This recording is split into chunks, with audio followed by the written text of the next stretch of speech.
আপনার নম্রতা হয়তো কারো কাছে দুর্বলতা, তবুও আপনি নম্র হন, বিনয়ী থাকুন। আপনার উপকারের হয়তো কারো কাছে স্বীকৃতি মিলবে না, তবুও সাহায্যের হাত বাড়িয়ে দিন। আপনি সৎ, তারপরও লোকজন আপনাকে প্রতারিত করবে, ধোঁকা দেবে, তারপরও সৎ হন। আজ আপনার ভালো কাজ আগামীকালই লোকজন ভুলে যাবে, তবুও আপনি ভালো কাজই করে যাবেন, কারণ আপনার ফয়সালা শুধুমাত্র আপনার আল্লাহর মধ্যেই হবে।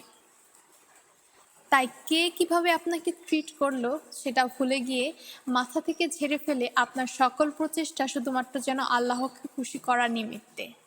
এবার দুনিয়ার সবাই আপনাকে ভুল বুঝুক, আপনার থেকে দূরে চলে যাক, তাতে আপনার কিচ্ছু যায় আসে না।